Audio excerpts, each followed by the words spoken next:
Aké knihy o výchove detí odporúčate prečítať? Mám tu 4 knihy, ale tých kníh je už momentálne viacej aj na problematiku narcizmu. Neuvažovali by ste o samostatnej epizóde, ktorá by sa zamerala na detstvo s narcistickým rodičom? Takže to by bola iba moja rada, že skôr než niekoho označíme za narcisa v rodine, tak by bolo dobre spraviť diagnostiku. Ako môžeme rozlišiť, či je človek vizionár alebo narcis? Sú veci, ktoré vieme identifikovať, ktoré ich odlišujú. Prvá vec je motivácia. A môže sa narcis dostať do neba?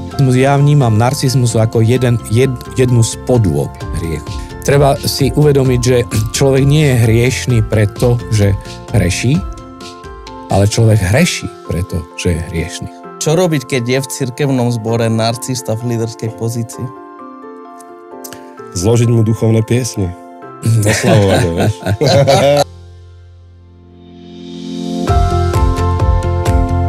Vítajte v podcaste Zabudnuté cesty, v ktorom hovoríme o skutočne kvalitnom živote.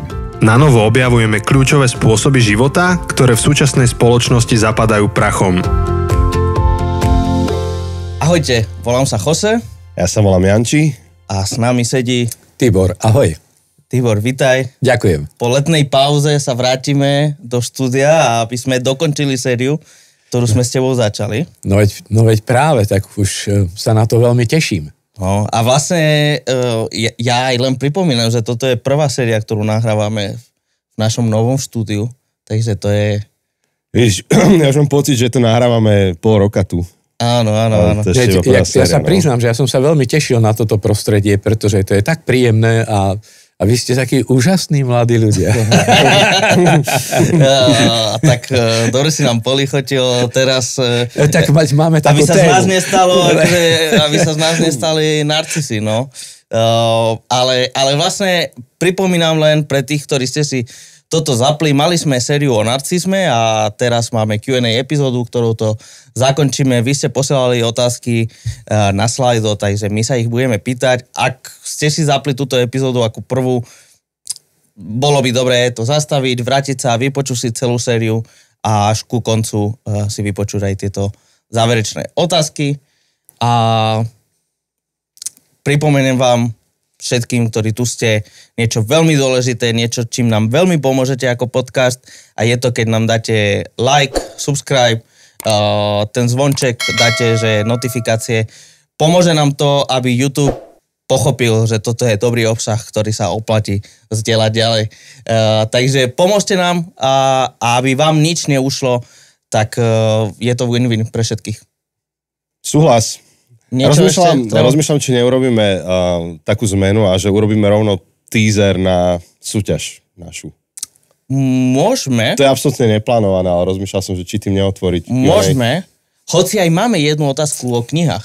Takže... By sme to mohli prepojiť. By sme začali... Dobre, tak nezačneme tou najlajkovanejšou otázkou, ale začneme jednou otázkou, ktorá sa týka kníh, lebo ja teraz nevidím, že či to vidíte, ale Tibor prišiel veľmi pripravený, že doniesol tu aj nejaké knihy.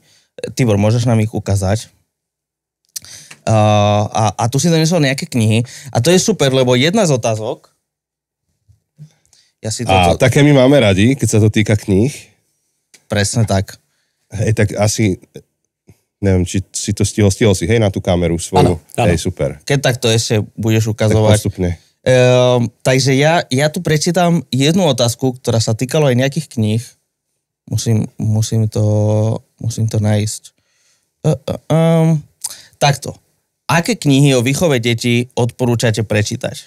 Takže Tibor tu donesol niekoľko a neviem, či všetky sa týkajú výchove detí, tak môžeš nám ukázať, trochu povedať tieto 4 knihy, ktoré máš? Mám tu 4 knihy, ale tých kníh je už momentálne viacej aj na problematiku narcizmu, pretože tá otázka, myslím, že bola práve o tom, ako vychovávať deti zdravou narcistickej spoločnosti, aby sme ich uchránili, alebo ich, keď už sú chytené tým, ako si s tým poradiť. tak to, čo tu nemám, je napríklad výborná autorka Alica Millerová, ktorá má niekoľko kníh ako Procitnutí Evy, Na počiatku byla výchova, Drama nadaného dítěte. Výborná autorka, podobne ako aj Robert Tomšík, ktorý už sa zameriava na tému narcizmu a jeho kniha je V zajatí narcizmu, kde on rieši temnú triádu, v ktorej sa nachádza súčasná spoločnosť, a to je narcizmus, machiavelizmus a psychopatologické problémy. A on to výborným spôsobom tam adresuje, ale ja som do štúdia priniesol tieto knihy. A síce Narcizmus, vnitřní žalář, to je preložená kniha od Royera, táto kniha. A tá sa zameriava vyslovene na problém narcistickej poruchy a na príklade rôznych metafor a príbehov veľmi dobrým spôsobom adresuje tento problém. To je jedna vec. Druhá je trošku univerzálnejšia, to je kniha Jak vychovať psychicky odolné deti v dnešnej atmosfére úzkosti a všetkých tých, celej tej triády, ktorú som zmieňoval. Veselé písmo. Trošku mi to pripomína naše prvé logo Zabudnutých ciest. Áno, také farebné. Je to kniha, ktorá, samozrejme, vec, ona nevychádza z židokresťanskej koncepcie, ani tá prvá, ani táto druhá, ale píšu to ľudia, ktorí sa psychológii a pediatrii venujú a deťom a výchove rozumejú a stojí to za to si zobrať od nich tie podnety, pretože opierajú sa o množstvo štúdií a to sú vždy veľmi zaujímavé veci. Potom som siahol do slovenského prostredia a síce Albín Škoviera a Murínova, to sú vynikajúci slovenskí pedagógovia, učitelia na vysokej škole a oni napísali knihu Rodina a problémové dieťa v terapeuticko-výchovnej starostlivosti. Pardon. To sú autori, ktorí píšu skriptá a teda venujú sa akademickej platforme, ale je to dostupné, dá sa to k tomu dostať, ale naznačujem, že máme aj na Slovensku výborných znalcov problematiky výchovy detí. A potom je ešte pán Heretik, profesor Heretik, ktorý so svojou manželkou napísali vyslovene knihu o narcizme. Tam už tú výchovu menej riešia, skôr rozoberajú ten problém narcizmu a je tam niekoľko study cases, teda skúseností z tej... Prípadové štúdie. Tie prípadové štúdie. A poslednú, ktorú teda sme prešli od tej vedecko-sekulárnej cez profesionálnu, akademickú až po kresťanský koncept, tiež odborný, Karis Kimel Murajová napísala výbornú knihu, ktorú sme preložili do slovenčiny pred časom Výchova a milosť, ako pomáhať deťom získať charakter na celý život.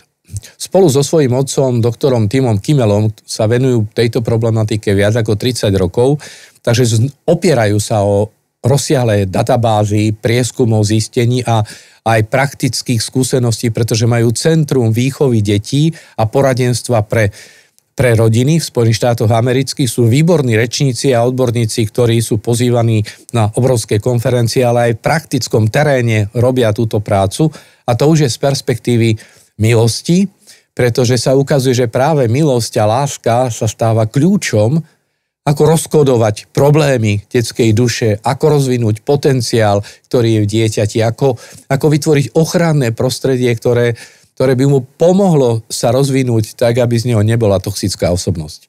Toto je... Hej, takže jej otec napísal množstvo kníh a teraz ona ako dcéra to píše. Áno.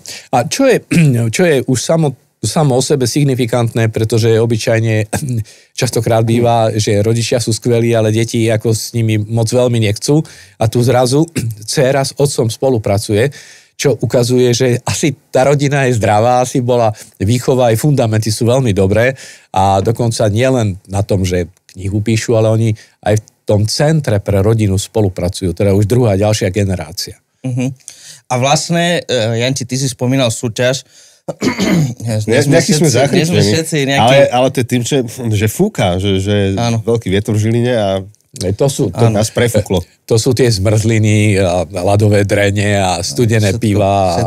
Ja som včera išiel takú dlhšiu štreku na bicykli a klasika, ja keď vyťahnem bicykel, tak bude búrka, alebo vietor veľký, tak netreba ísť na ten bicykel. Fúkalo jak na mori včera. Ale teda vrátim sa k tej súťaži, ktorú si spomínal.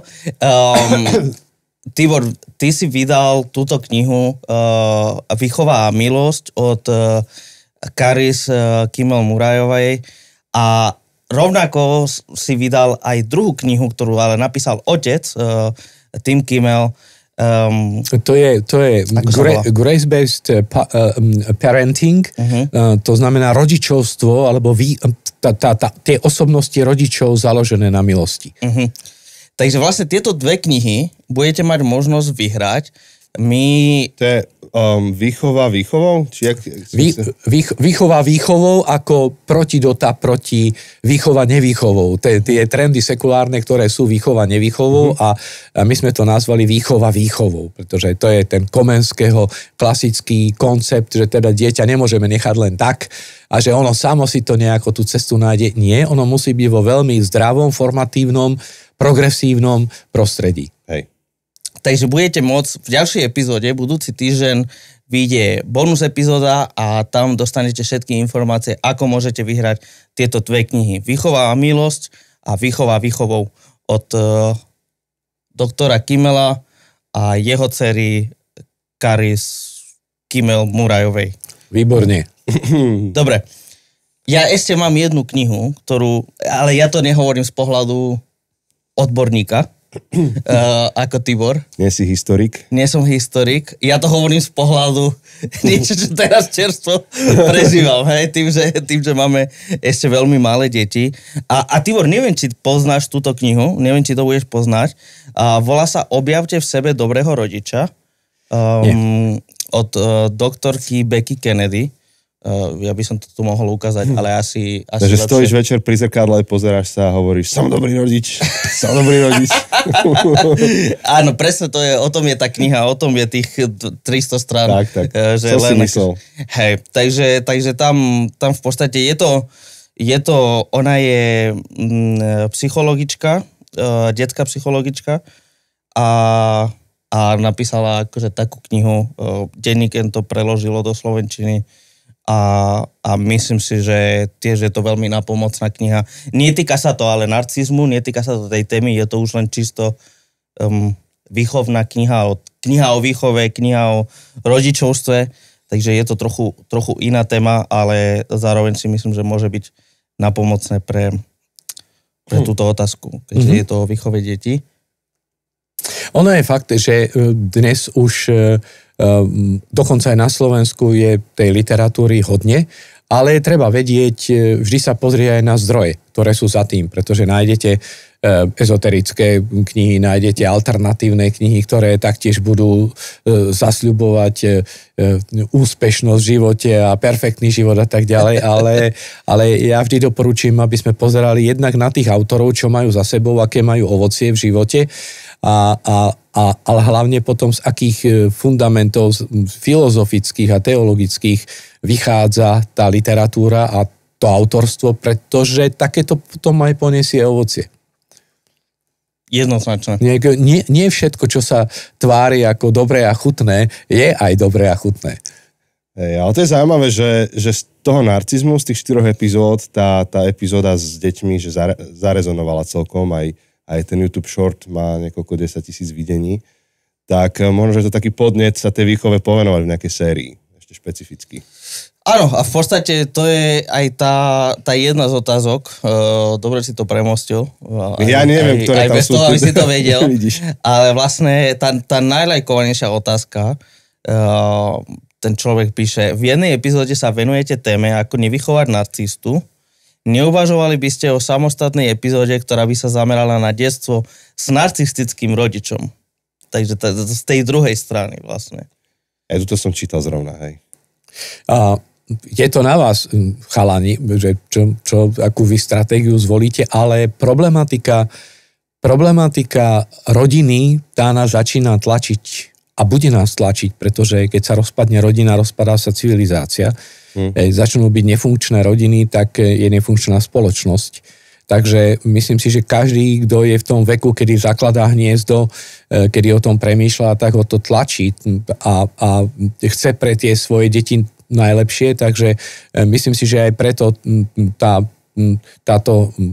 tento diel o rodine a o výchove mal takú odozvu a preto aj tá otázka. Myslím, že by to stálo za to, pretože ten problém je komplexnejší a my to sme nestihli za ten jeden podcast to absolvovať. Takže je to na vás. Myslím si, že by bolo veľmi zaujímavé to robiť s viacerými ľuďmi, treba so špeciálnym pedagógom, že si prizvať nejakého terapeuta, nejakého pedagóga zo školy, ktorý s tými deckami pracuje a je schopný analytiky, pretože niektorí pedagógovia len učia a vedia metodiku dobre, ale nie sú úplne analytickí. Takže viem si predstaviť, že by taká, aj keby to bola panelovka, tak určite stojí to za to sa tomu venovať.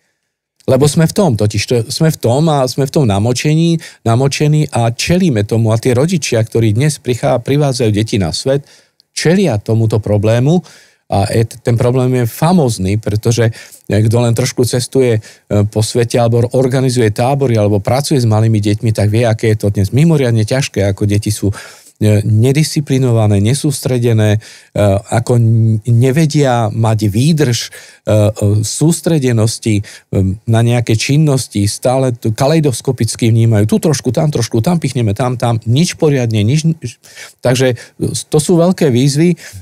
Ale tá otázka bola, že keď je rodič narcistický? Áno, že v podstate, že ja vyrastám, môj rodič je narcis, aký to bude mať, aké to má dopad na mňa. A otázka bola, či nedá tomu epizódu? Áno. Tak to je produkčná otázka. Áno, to je produkčná otázka. Ale ja by som dal takú myšlienku, že nie všetko, čo sa javí ako narcistická porucha alebo narcizmus je narcizmus. Niekedy to môže byť úplne iná porucha. Takže to by bola iba moja rada, že skôr než niekoho označíme za narcisa v rodine, tak by bolo dobre spraviť diagnostiku. Lebo ono to tak býva, hej, že máme nejaké problémy, vznikne konflikt, dlhodobo sa to ťahá, my sa snažíme pochopiť toho druhého človeka. Samozrejme, že to tak nefunguje, že mu poviem, že choď na diagnostiku, on nepôjde, tak ja sám sa snažím pochopiť, čo ten človek má a nemá.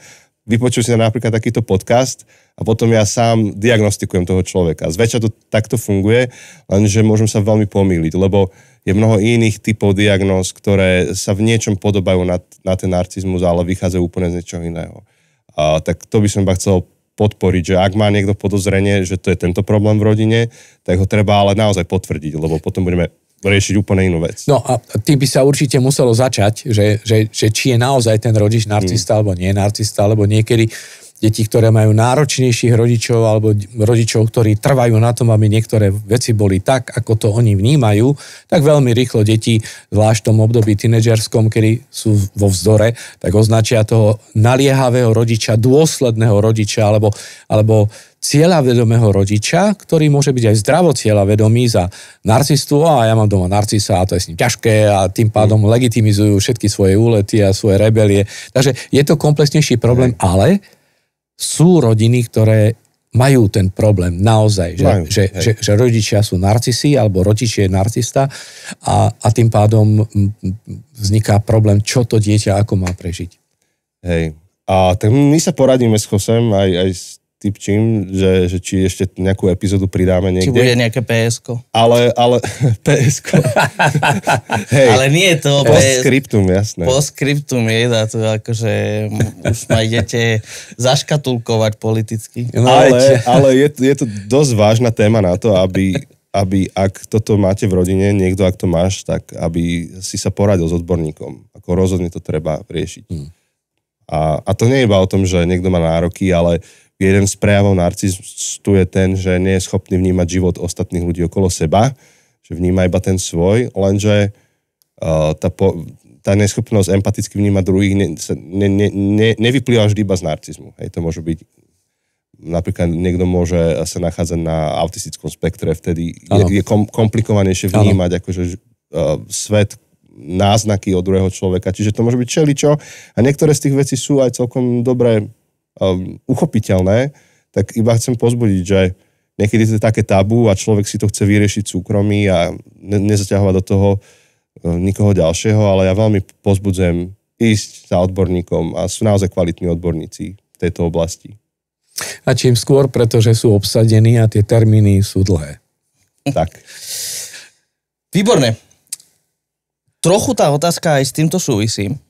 Ďalšia otázka. Ako môžeme rozlišiť, či je človek vizionár alebo narcis? To je aj v rámci, už neviem, či druhá, alebo ktorá epizóda aj si hovorilo o tom, že človek môže byť len vizionár, nemusí byť nutné narcis, ale niekedy aj vlastne z toho, čo si aj teraz poznačil, Janči, tak naznačil, tak niekedy tá hranica môže pôsobiť náročné. Tak ako rozlišiť, či je človek vizionár alebo narcis?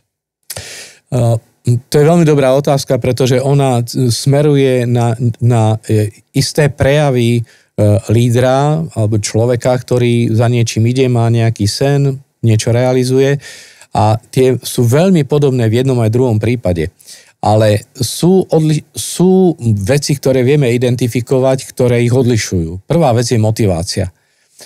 Narcista je motivovaný vlastnými projektami, vlastnými cieľmi, na rozdiel od vizionára, ktorý sleduje prospech a blaho kolektívu celej spoločnosti a z tohto bodu potom vieme odvodiť ďalšie charakteristiky, ktoré ich odlišujú. Prečo? Pretože napríklad sebareflexia. Narcista má problém so sebareflexiou, pretože stále sa to točí okolo jeho vlastného ega, zatiaľ čo vizionár je schopný identifikovať problémy kolektívu, tímu, pocity, ktoré pritom mali iní ľudia. Narcista stále to sťahuje na seba, všetko číta cez to, čo jemu bolo dobre, kde jemu bolo ublížené, alebo kde jemu vyšli v ústrety. A potom ešte možno aj ten tretí rozmer, a to je taká komunikačná a emocionálna inteligencia, pretože narcista nevie akceptovať reálne pocity iných ľudí, ale stále hrá svoje manipulatívne hry.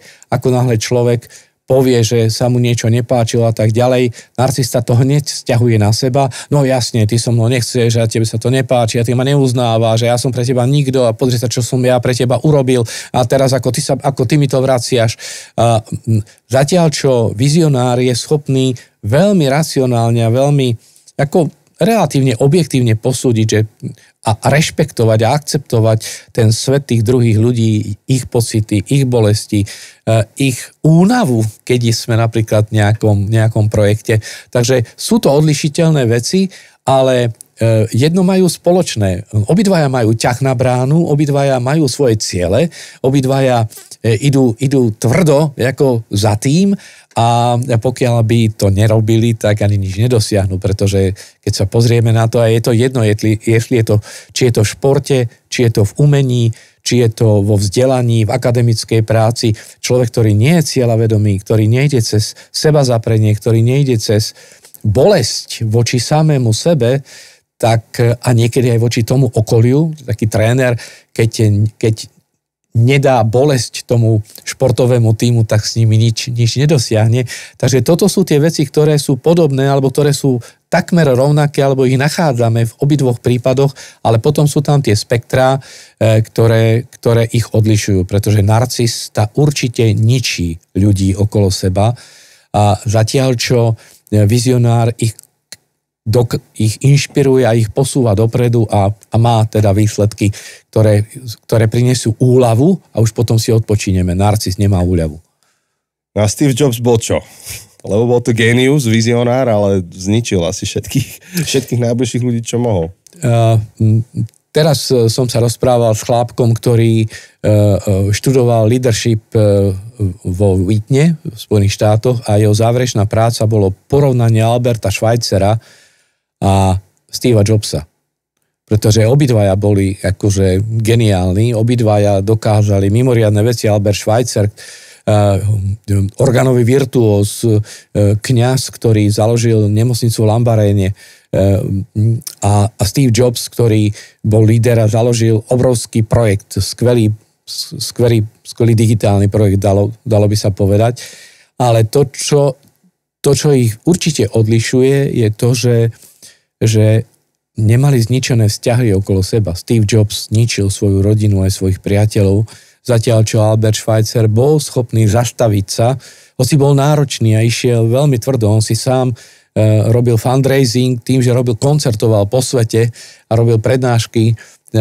On bol špecialista na Bacha, ale vedel sa zastaviť, keď už veci ničili ľudí, alebo že boli tak unavení, že nevládali, tak on bol schopný zastaviť, dať im milosť a povedať, dobre, tak už viacej nie. Zatiaľ, čo Steve Jobs išiel, a ešte aj keď ten človek bol na doraz, tak vidíš, a ešte si mohol viacej a ty ma nemáš rád a však sme odovzdaní tej idei, že išiel cez mŕtvoly. A toto je ten problém. Je tá práca niekde stiahnuteľná? On ju teraz dokončuje v týchto dňoch, robí to aj vo forme videa, takého porovnania, takej prezentácie a myslím si, že bude to mať aj v písomnej podobe, to finišuje v týchto dňoch, odovzdáva to do Spojených štátov a myslím si, že keď to tam príjmú, tak potom to bude akože asi aj stiahnuteľné, alebo to je už na ňom, či to dá na verejné fórum. No ak by náhodou bolo a niekto máte záujem, tak my to zverejníme potom niekde na YouTube. Budeme musieť sa pripomínať, keď už to bude odovzdané a všetko, že či bude to verejné dostupné. Alebo vy sa pripomente. Ale, takže na tú tvoju otázku, podľa mňa Steve Jobs kombinoval oboje. Bol vizionár a zároveň bol narcista. Inak mnohí lídri aj v korporátoch, v organizáciách majú v sebe narcistické sklony a paradoxne práve tie narcistické sklony im pomáhajú ísť za hranice možného a posúvať. To sme si hovorili, že to je vlastne dôsledok hriechu, lebo vlastne narcizmus veľmi nám korešponduje z Genesis 1.4 s tou celou poruchou toho, že človek sa odvrátil od tých božích mantinelov a pustil sa cestou predstavivosti a cestou autonómie. Takže tam je niekde paradoxný element požehnania aj prekliatia, alebo niečo, čo je božské stále aj v tom narcizme a zároveň, čo je diabolské. S tým by sme mohli ísť na, nie je to hneď ďalšia otázka, ale vlastne je tu jedna otázka, ktorá trochu s týmto súvisí. Je narcizmus vnímaný ako hriech, slabosť alebo duševná porucha z pohľadu kresťanstva? Prípadne ešte druhá podotázka. Môže sa narcis dostať do neba? Od konca každý sa môže dostať do neba, lebo narcizmus, ja vnímam narcizmus ako jednu z podôb hriechu.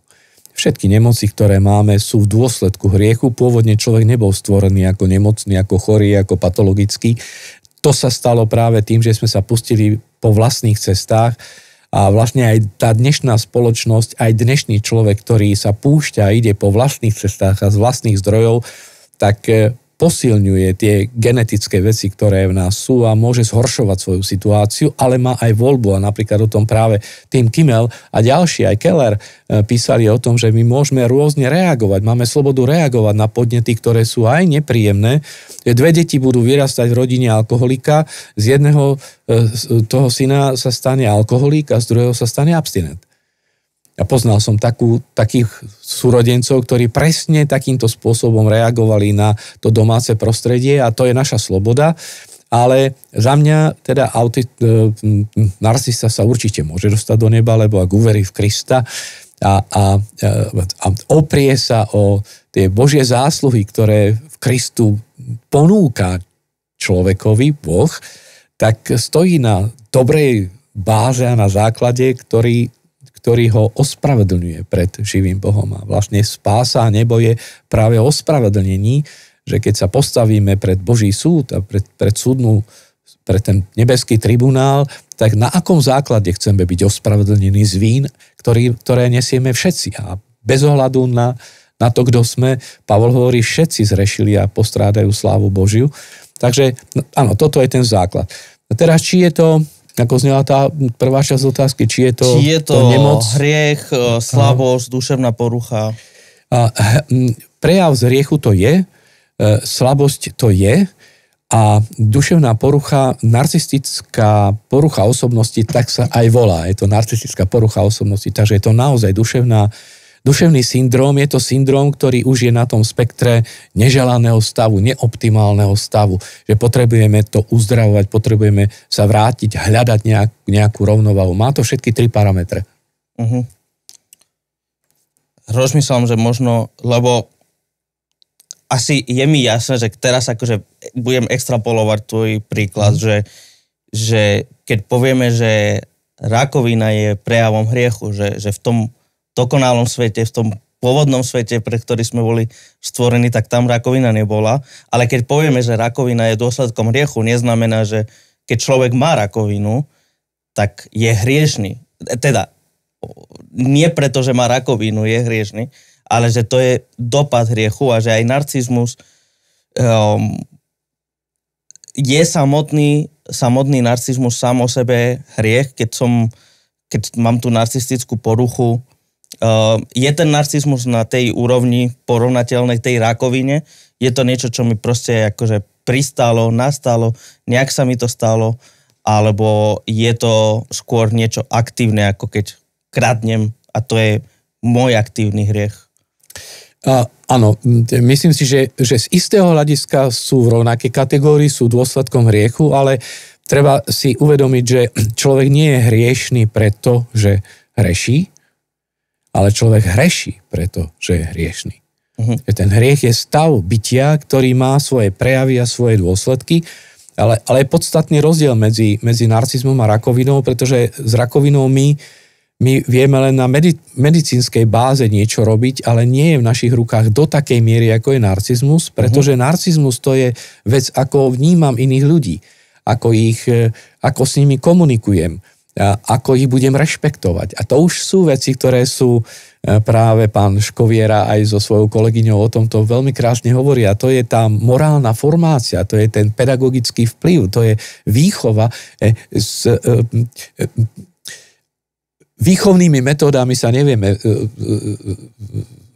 zbaviť rakoviny. Rakovina je medicínska záležitosť a niekedy aj celá medicína je na kolenách a proste tá rakovina človeka zloží, lebo to je telesná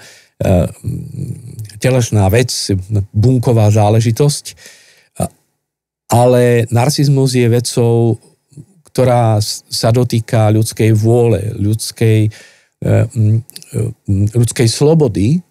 A nie je to teda v takej kategórii, že ja mám genetiku narcistickú, ja s tým nič nemôžem robiť, tak už ma takého neste, liešte ma, ale nie. Narcistická porucha osobnosti je plne v slobode človeka a človek ju môže ovládnuť a má ovládať. To je v takej kategórii, ako keď sa objavil prvý hriech a Boh hovorí Kainovi, že tak hriech leží pri tvojich dverách, ale ty ho budeš mať a môžeš mať pod kontrolou. Sú veci, ktoré môžeme mať pod kontrolou. Sú veci, ktoré nemôžeme mať pod kontrolou. Keď sa zvráti genetika, alebo bunka sa zvrhne a z toho vratkého stavu sa spustí rakovinovým spôsobom, alebo teda toxickým, alebo maligným spôsobom, alebo nemáme pod kontrolou rôzne katastrofy, nemáme pod kontrolou mnohé prírodné veci, ktoré sú mimo nás, a za to ani potom nenesieme zodpovednosť pred Bohom, ale narcizmus spadá do kategórie arogancia ľudí, vojny, ktoré človek začne.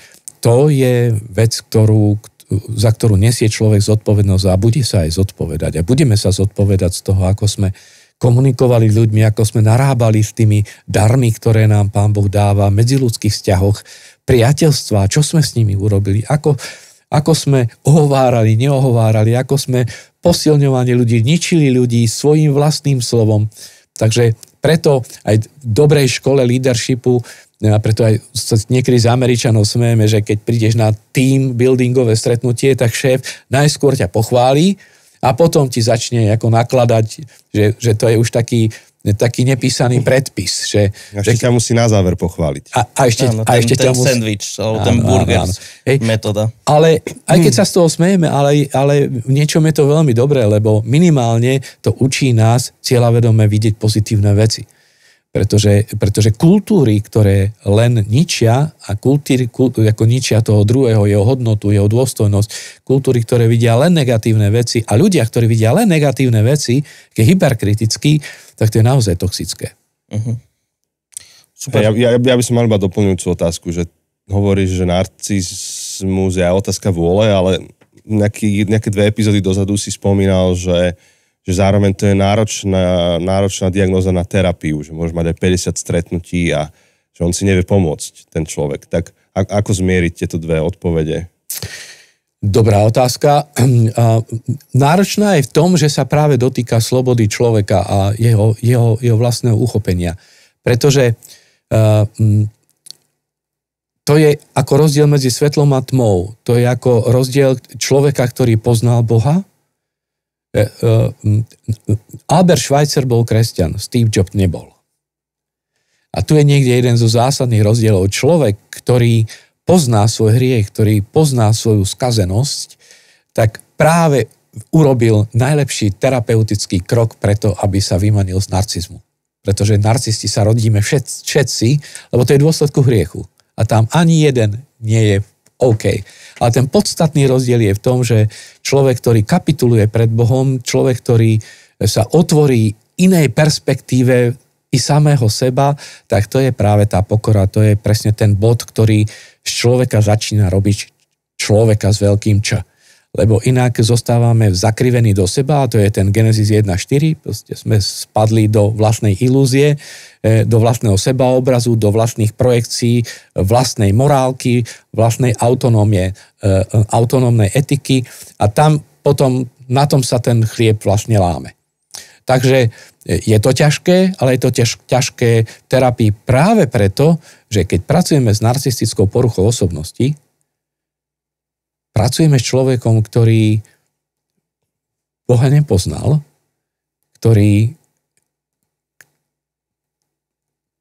pre ktorého on sám je Bohom a jeho vlastné ego je tak silné, tak veľké, že vlastne nevnímá nikoho iného. Takže ono to priamo odkazuje jedno na druhé. Ja by som iba ešte doplnil teda k tým knihám, ktoré ty si dal, neviem, či poznáš Scott Peck. Áno. Tak on napísal Lidé lži, je to preložené do češtiny, a psychológia ľudského zla, a on sa tam zaoberá zo svojej psychoterapeutickej praxe práve otázkou narcizmu. A je to zaujímavé opäť. Jak si to opísal, myslím, že on to tak rozoberá. Že preňho stretnúť sa s narcizmom bol bod, kedy sa stal z neho duchovný človek. Že on ako terapeut má všetko rozdelené tak vedecky, že celá tá terapia je práca vedecká. Až keď sa stretol s narcistickou poruchou osobnosti vo svojej praxi, tak objavil ten duchovný rozmer človeka. Posunieme sa ďalej, lebo čas nás tlačí. Ďalšia otázka je narcista človek, ktorý uspokojuje potreby iných a nepriamo očakáva ocenenia a pochvály typu bez teba to nejde?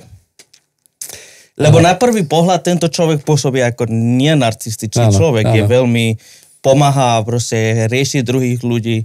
Áno, ale znovu, pointa je tá, že narcista rozohráva svoje manipulatívne hry. A na konci tých manipulatívnych hier je on sám, nie je nikto iný, je len on, jeho ciele, jeho projekty, takže áno, on aj pustí žilou, on aj pochváli, ale on to nemyslí úprimne, to je pre ňoho marketingová hra a to je problém tej našej narcistickej spoločnosti. Preto laž tak veľmi otvorene zatiaľ do Ameriky 50., 60., 70. rokov, že tá narcistická spoločnosť sa prejavila a že to prinesie šialené ovocie a sme svedkami toho ovocia, že všetci iní ľudia sú len nástroje, to sú marketingové objekty. Zatiaľ čo ale židokresťanský koncept, človek je obraz Boží. To je úplne iný koncept, ako keď máš biznis, keď máš inžinierské sociálne projekty, ktoré ti nastavia presne toto s týmito ľuďmi, tak. A vidíme to aj v tých totalitných režimoch Čína, Rusko a ďalšie režimy, kde človek nemá hodnotu. Zahynie 500 ľudí pri stavbe nejakej fabriky. Nevadí, dáme ďalších ľudí. To je, človek je len číslo. Zatiaľ, čo v kresťanstve je človek má hodnotu. A to bol Albert Schweitzer, ktorý je známy vo svete etiky ako etik úcty k životu. To je štátnicová otázka, etika úcty k životu, Albert Schweitzer. To je presne ono. Takže... Super. Ako reagovať na narcisov? Mám ich v rodine a veľakrát ma ich poznámky v úvodzovkách rady vedia nahnevať. Dá sa veriť, že narcistu viem zmeniť? To sú možno 3 roviny.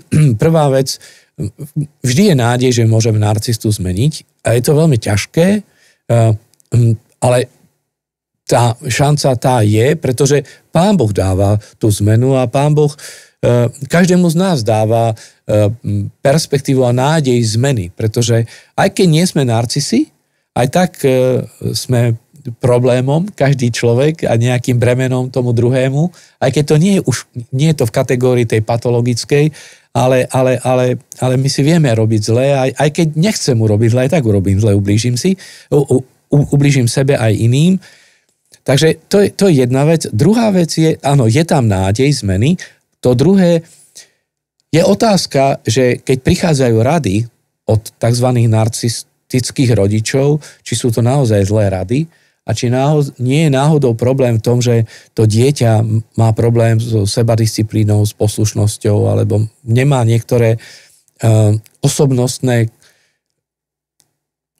disciplíny rozvinuté a že vlastne tí rodičia nemusia byť narcistickí, ale tomu dieťaťu sa to javí, že je narcistický, tak ho rýchlo onálepkuje, ja mám narcistického rodiča, ale je otázka, jestli mám narcistického rodiča, pretože niekedy naše hodnotenia iných skutočností nie sú hodnotením inej skutočnosti, ale sú prejavom toho subjektu, ktorý hodnotí. Ešte raz, keď niekto hodnotí nejaké udalosti, tak to, čo hodnotí, to nemusí byť hodnotením tej udalosti, ale len výpovedou o tom človekovi. Výpovedou o tom, ako on vidí svet. Pretože tie udalosti môžu mať úplne iné ešte hodnotenie, ale ten subjekt sa tam prejaví. Takže a tretí rozmer, áno, pokiaľ je ten rodič naozaj narcistický a musíme pripustiť, že je, tak také dieťa, alebo to, čo by som tomu dieťaťu určite povedal, že daj si bacha, lebo budeš mať sklon a tendenciu byť taký istý, ak nie horší, pretože to je naša prirodzenosť, že my tie dedické tie zdedené veci implementujeme ešte geniálne, rozvinieme do horších a horších podôb, preto tá civilizácia má taký postup od zlatej hlavy až po hlinené nohy, ten Danielov obraz, že my sme veľmi ľahko skorumpovateľní a koruptujúci, že my korumpujeme veci okolo seba, my ich naozaj rozkladáme, takže to dieťa je v riziku, ak naozaj má rodičov narcisov, že aj niečo sa nachytá aj na to dieťa, preto by tá epizóda o výchove detí narcistických rodičov by stála za to. Ale pokiaľ pripustíme, že rodičia sú narcistickí a dieťa si to uvedomuje a zápasí, má nádej, ako sa z toho dostať a tam sú isté pravidlá, ktoré platia rovnako pre dieťa voči narcistickým rodičom, ako pre zamestnanca voči narcistickému šéfovi. A to je neísť do konfliktov, neútočiť na hodnotu toho rodiča alebo toho šéfa, ale držať sa vždy racionálnych, preukážateľných faktov. Tam je dobre, keď si ten zamestnanec zapíše niektoré veci a aby to mal podložené, nielenže aby to boli presné veci, keď už dôjde ku konfrontácii. A to posledné, taká rýchla praktická rada, keď príde tlak na ľudskú dušu a stupne a naozaj cítime, že to, čo bolo povedané, ten útok, ten atak, ktorý ide voči nám, je ťažký, tak vtedy je dobré sa na chvíľu vzdialiť a vytvoriť si bezpečné prostredie, aby sme nevleteli do tej hry, ktorú ten silný narcistický líder alebo rodič, ktorý má prevahu voči dieťaťu, rozohráva, pretože tam vždycky ten zamestnanec prehrá a vždycky to dieťa prehrá. Takže tam skôr potom aj tá terapia smeruje pomôcť tým ľuďom, ktorí nemôžu uniknúť, nemôžu vymeniť zamestnanie, lebo je to malé mesto niekde a nie sú ďalšie firmy a musí tam vydržať s takým narcistickým, patologickým šéfom alebo šéfovou, tak pomáhame tým ľuďom to mať také psychohygienické návyky a zručnosti, aby to prežili v zdraví, aby sa vedeli nadýchnuť, aby si našli spôsob, ako to vyventilujú, udýchajú a kráčajú ďalej, bez toho, aby sa potili, bez toho, aby zvracali pondelok ráno, keď idú do zamestnania alebo do školy, keď máš narcistického pedagóga, ktorý... Takže tam sa skôr pomáhame tým ľuďom, ktorí sú obeťou narcistického prostredia, aby to nejako zvládli. Otázka, ktorá to rieši trochu z iného profesijného pohľadu. Čo robiť, keď je v cirkevnom zbore narcista v líderskej pozícii? Zložiť mu duchovné piesne. Oslavovať ho, vieš. Myslíš ako Davida? No.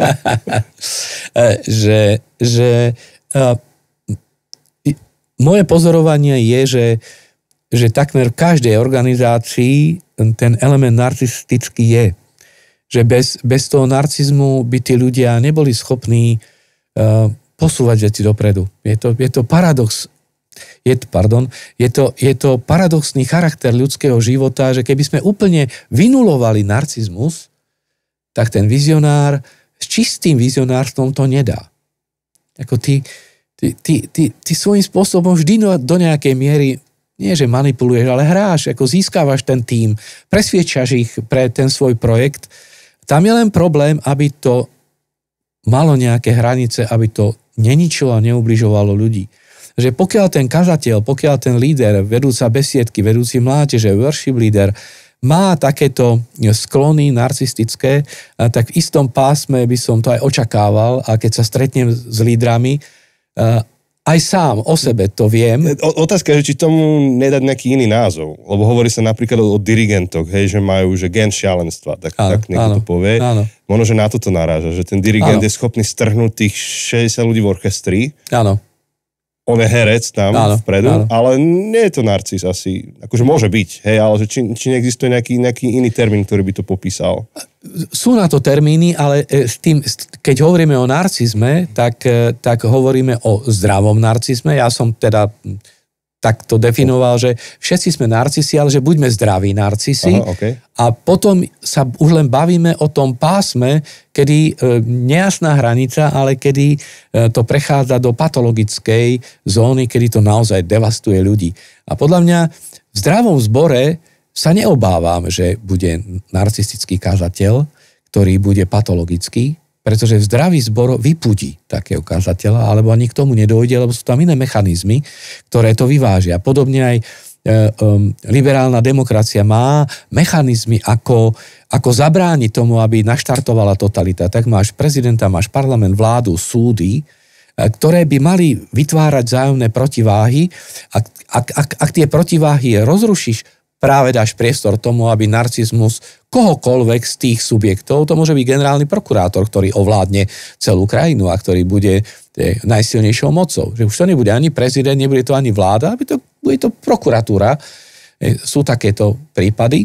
Takže ten narcizmus sa môže vyvaliť a ovládnuť ten subjekt alebo tú entitu z ktorejkoľvek strany, ale v zdravom zbore sa nebojím toho, lebo keď aj vedúci nejakej mládeže alebo worshipovej skupiny príde príliš ďaleko, tak v zdravom zbore je tá sloboda, hovorí si pravdu v láske a prídu počúvaj, ale tak toto, čo si povedal, to ako si zareagoval, to nebolo pekné, nebolo to príjemné ľuďom a ak sú kresťania, tak načúvajú a kresťan, učeník Ježiša Krista má obrovskú výhodu v tom, je to dar, že tie naše uši a oči sú otvorené a my dobre vieme o sebe a sme citliví a mali by sme byť citliví, pretože ako náhle stvrdneme, tak strácame Božiu milosť. Duch Svätý je zarmútený a vzdialuje sa a ten človek prichádza o Božie požehnanie. Takže to sú úžasné veci, ktoré vďaka Pánu Bohu my sa môžeme a sa stávame ľuďmi, ako máme byť ľudia, lebo inak sa stávame monštra. Hej, ale zároveň žijeme v dobe, kedy ten narcizmus toho niektorého konkrétneho lídra presiakne globálne. Ale ten globálny svet, globálna cirkev nevidí, že ako sa lokálna cirkev vysporiadáva s tým vzorcom. A ten jeho odkaz, ten jeho vibe ešte žije 20 rokov ďalších na internete. Hej. Takže my napríklad my sme toto asi rozoberali s Josem kedysi, že sme sledovali, aspoň ja som sledoval Marka Driscolla, amerického kazateľa, ktorý pre mňa v tej dobe, ja som bol taký, že konec tínedžerstva. Ja si to veľmi dobre pamätám. Žiarlil som na Marka. Ale to vtedy imponovalo, lebo on bol radikálny, on bol taký presvedčivý, všetko je jasné. Raz som to ukázal, však ty si to videl, raz som to ukázal Jankovi od nás zo zboru, Kramarovi. On sa na to raz pozrel iba a hovorí, že ten chlapec sa má rád. A vtedy som si pomyslel, že nerozumieš tomu, to je nová vlna. Nová vlna kazateľov. Ale však to, čo sa stalo, je, že 25 rokov v jeho službe mu narastlo obrovsky tá služba. Celé to skolabovalo kvôli jeho povahe, kvôli jeho násilnému štýlu vedenia. Ale tie myšlenky už sú zasiaté. Nie všetci zrejme robia revíziu toho, čo od neho prijali. A ten damage, tá škoda je obrovská, podľa mňa. Tá arogancia toho štýlu vedenia a kázania tak prenikla, že nielen, že ju niekto používa, mladá vlna kazateľov, ale aj vyžadovaná. Že ty, keď nie si arogantné hovado niekedy, akože tak, že absolútne, že všetko ti je jasné, čierno-bielo, náložíš, návezieš sa do ľudí, tak niektorí ti to aj vytknú, že si málo taký. Hej? A to je moja asi otázka, že čo s týmto, hej? Že žijeme v globálnom svete. Nie, ale to si presne popísal, ale keby sme sa pozreli či do politických, umeleckých alebo teologických vôd vždy, a to je Božia zvrchovanosť nad tým, že keď sa to niekde vyklbí, vznikne dissent. Príliš preženieš do racionálnych polôch teológiu, tak vznikne prúd emocionálny.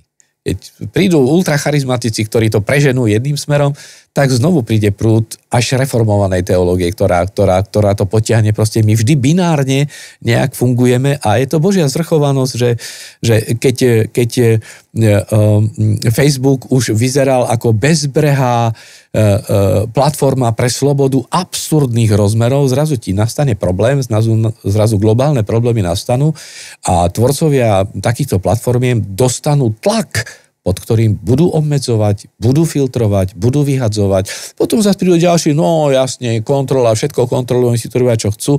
Takže v živote fungujú, v tom paradoxe života fungujú protipohyby a toho sa ja neobávam. Len keď ovládne spoločnosť nejaký blázon, nejaký totaliťák, nejaký dement, ktorý manipuluje s ľuďmi, manipulant, taký Führer, keď prišiel, alebo Stalin, no tak potom boli gulagy plné ľudí, ale príde čas zúčtovania. Len žiť v tej dobe není ľahké, keď táto totalita je, a to môže byť aj v rodine, to môže byť aj v zbore, že chvíľu trvá, až ten zbor sa vzoprie voči tomu, alebo cirkev celá sa môže vzoprieť voči tomu, čo to vedenie robí, a ak to nerobí zdravo a dobre. Problém je, že ak človek upadne do pocitu falošného proroka alebo falošného mesiáša, že teda všetci ste blbí, len ja som genius a ja teda to ustojím, aj keď zomriem, ja tú pravdu budem hovoriť, lebo to je pravda. A aj v tomto nám Pán Boh dáva milosť a návod, ako nespadnúť do toho, pretože do toho spadal aj Eliáš. Eliáš mal pocit, že zostal úplne sám. A že všetci zlyhali. A Boh mu hovorí, počkaj, ešte 10 000 ďalších prorokov, ktorí ako pozor. Preto proroci sa podriadujú prorokom. Duch proroka sa podriaduje prorokom. Znak ako patologického narcistu je v tom, že má pocit, že už mu nikto nerozumie, že je sám. A preto aj odmieta akékoľvek korekcie. Zatiaľ, čo Božia rada je, nie si jediný prorok, sú ešte ďalší proroci, vždy môžeš mať a máš mať nejaký korektívny tím, nejakú skupinu, ktorých ľudí pustíš do svojho života, si accountable, a zodpovedáš sa im. Ako náhle nemáš takýchto ľudí, obyčajne to je tvoja chyba, lebo tí ľudia okolo sú. A to je dôležité, lebo cirkev je na narcizmus náchylnejšia v tom, že ty svoju vôľu prehlásiš za Božiu vôľu, posvetíš si ju a vlastne ty si ten iba dobrý, poctivý, verný. Tí ľudí netlačíš do svojich predstav alebo do Božej predstavy. Aj preto ja mám problém s teológiami, ktoré príliš často hovoria, toto je Božia vôľa a tak ďalej. Ja oveľa radšej používam výrazy, rozumiem tomu, že toto je Božia vôľa, alebo zdá sa mi, že, alebo takto z textu rozumiem, ale prísť s formuláciou, že takto to je, no, tak môžeme, lebo samozrejme, o niektorých veciach vieme ultimatívne povedať, že Kristus bol, že zomrel, že vstal z mŕtvych, to tak je a na to sú historické dokumenty, ale musíme si dať veľký pozor, o ktorých veciach prehlasujeme ako absolútnou istotou a v ktorých veciach sme v šedej zóne, kde môžeme svoje preferencie, svoje porozumenie komunikovať, zdieľať, ale zároveň aj načúvať, pretože môžeme sa mýliť a preto to je to, čo sme ešte my pár dielov hovorili nazad, že aj tie súčasné radikálne teologické prúdy, aj reformované radikálne teologické prúdy, ktoré prichádzajú, majú v tom problém, že nemajú počutie a nemajú porozumenie paradoxného charakteru ľudského poznania. A žiaden človek nemá úplné poznanie. My len šťastky poznáme a šťastky prorokujeme. Áno, sú fundamenty, o ktorých sa nediskutuje, ale v tom není problém. Ako cirkev v tom má úplnú jednotu. To, o čom sa cirkev vadí a háda, to sú sekundárne, terciárne veci, to, o čom niektorí hovoria, že teda podstatnou svornosť, nepodstatnou voľnosť a vo všetkom láska. To sme otvorili veľkú tému, ktorá by si zaslúžila tiež epizódu, ale dávam ti späť slovo. Musím teraz akože vám povedať, že máme už málo času, takže... Ja neviem, vôbec to nesledujem, že koľko je času. No veľa. Mám prázdninový režim v hlave ešte. Takže no už asi tak hodinku nahrávame a ešte máme 4 otázky. Takže tieto otázky musíme odpovedať tak krátko. Stručne, dobre. Tuto musím niekoho pokarhať. Niekto napísal otázku tak, že nedal medzery. Ale tak sme kedysi písali SMS-ky, neviem, či aj vy v Španielsku. Že všetko je proste ako jedno slovo, aspoň sú tam akože veľké písmeno na začiatku každého slova. Presne tak som písali SMS-ky, pamätáš si? Aj ja som takto písal SMS-ky, ale toto už je iná doba. Ale či tam nie je tiež obmedzenie na počet inputu písmen? Či iba nešetril priestor? Tak na budúce nám napíš správu na Facebook alebo Instagram alebo e-mail. Toto mi nerobte. Dobre. Takže ja sa to pokúsim prečítať. Čo si myslíte o názore? Všetci sme nádherní a dôležití, lebo nás Boh stvoril. Môže tam byť skrytá nejaká forma narcizmu? Na jednej strane Božia pravda, na druhej to môžeme prestrelené vyložiť. Je tam otázka a zároveň odpoveď. Je to presne tak, ako autor píše. My sme krásni ľudia, my sme vzácni ľudia, pretože sme každý jeden stvorený na Boží obraz a zároveň je tam potencialita rizika, potencialita hriechu, ktorá tam je a preto si musíme dať pozor a aby sme nespadli do toho sebaklamu, to je vždy dané mierou obete, mierou pomoci iným ľuďom, mierom orientácie na iných, preto tam je kľúčom k tomu, aby sa to nestalo, to, čo je o Kristovi povedané, on neprišiel, aby jemu slúžili, ale aby on slúžil. Človek, ktorý je nastavený služobne pre iných ľudí, ten nemusí mať problém sa postaviť pred Božiu tvár a vyznať, Pane, si ma predivne stvoril, a som vzácny v tvojich očiach, veď si zomrel za mňa. Ale to nebude narcistické vyjadrenie, to bude vo všetkej pokore, ale to sú ľudia, ktorí sú obetaví, ktorí vedia sponzorovať, ktorí pomáhajú iným ľuďom, ktorí sú altruistickí a tak ďalej. Takže vlastne aj tuto pracujeme s tou paradoxnou povahou človeka. Medzi tým Genesis 1 sme stvorení na Boží obraz a medzi tým Genesis 3, kde ten hriech nás poznačuje a ako tak gravitačný ťah nás ťahá. Presne dole. Tak. Nie je škodlivé, ak sa rodičia snažia príliš objektívne hodnotiť výkony svojich detí, no sami nie sú odborníkmi v danej oblasti, napríklad nie sú profesionálni hudobníci. Rodičia by mali hodnotiť svoje deti, to patrí k zodpovednosti rodičov a zároveň múdri rodičia sa sami nechajú formovať a učiť a budú konzultovať s učiteľmi, pedagógmi a budú si toho vedomí, že nie sú odborníci na všetko, pretože ak to neurobia, naozaj sa môže stať, že ich hodnotenie nepomôže tomu dieťaťu a vedeli by sme o tom celú epizódu hovoriť, ako nevhodné komentovanie rodičov môže vytvoriť traumatizujúci zážitok alebo posúvať dieťa smerom k výkonu. Zrazu tie komentáre rodičov vypôsobia to, že dieťa nemá radosť z toho, že hrá na husle, na klavír, že tancuje, že maľuje, ale je to všetko o tom vyhrám, nevyhrám, pretože hodnota koncertu nie je daná len technickou stránkou. Hodnota koncertu, teda toho dieťaťa, ten performance, ten je daná aj jeho emocionálnym vkladom do toho.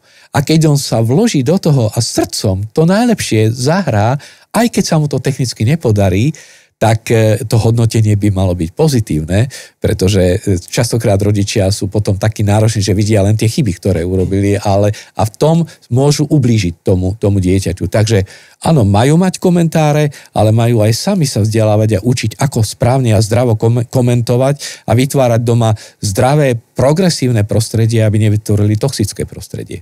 Mne sa páči taká analogia, že ty keď robíš šport, tak chceš, jeden z parametrov, ktorý chceš merať, je VO2 max. To je nejaká vitalita tvojho tela, schopnosť absorbovať kyslík. A on sa dá merať v podstate iba laboratórne. Že ti dajú masku na tvár a ťa zaťažia a zmerajú ti, že koľko si toho absorboval. Zároveň VO2 max je hodnota, ktorú ti udávajú aj takéto smart hodinky, ktoré nemajú šancu to reálne zmerať tak kvalitne. A preto aj akože športovci nemôžu sa na to spoliehať, ale čo ti merajú tie hodinky, hoci nekvalitne, tak sú trendy. To je to, že kam ty sa posúvaš sám za seba. A ja tak chápem aj to svoje rodičovské komentovanie, že ako náhle potrebujem odborný posudok, tak sa radím s odborníkom, ale to, k čomu ja vedem moje deti, tak to je v tých trendoch. A tam sa viem k tomu vyjadriť, že vidím, kde si bol včera, vidím, kde si dnes, tuším, kde by si mohol byť zajtra. Ale nepomýli sa žiadny rodič, ktorý pochváli svoje dieťa. Prinesie vysvedčenie, samozrejme vec, keď to dieťa nie je záškolácké, ale keď ozaj vidí, že sa snaží, že spolupracuje dobre, tak pochváliť, má 2, 3, dobre, ale aby to dieťa doma malo pozitívnu odozvu, lebo my sme citliví na lásku. Preto aj ten Tim Kimmel a jeho dcéra ako grace-based parenting, to znamená na milosti založená výchova, rodičovstvo. My žijeme z milosti. Človek, ktorý nepozná milosť, nepozná lásku, je jeden štvané zviera. To je človek, ktorý nikdy nebude šťastný, lebo nikdy o tom sú celé knihy. To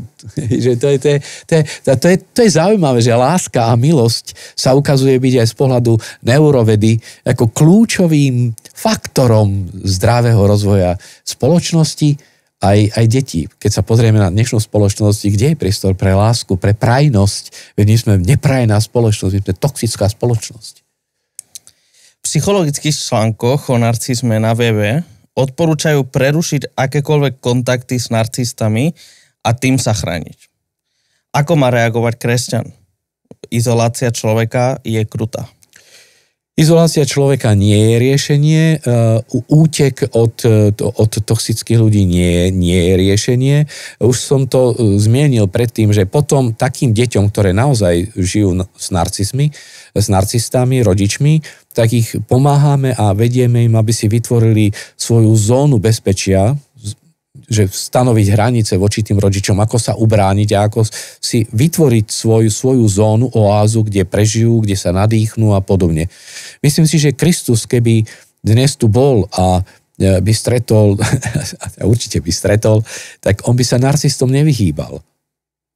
Ale by prinášal stabilitu, prinášal by inú dimenziu, prinášal by ten Boží horizont a vyslobodenie a ponuku a nádej niečo s tým urobiť. A myslím, že tadiaľ ide cesta. Nie utekať pred narcistami, ale im pomáhať.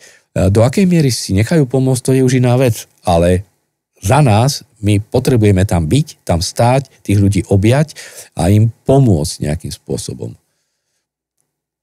Pokiaľ ten človek, ktorý je pod vplyvom narcistu, je deformovaný a že to nedáva, áno, vtedy potrebuje si oddychnúť a odísť, vzdialiť sa. Preto aj v zamestnaní, keď je šéf nejako vybehne alebo vznikne nejaký tlak, tak doporučujeme, aby ten človek odišiel na WC, odišiel sa prejsť, našiel si dôvod, aby sa vydýchal, aby narátal do 100, aby sa zastabilizoval, pretože to je najhoršie, keď sa ti podlomia nohy a ty potom sa vrátiš a emočne vletíš do toho, vždy prehráš.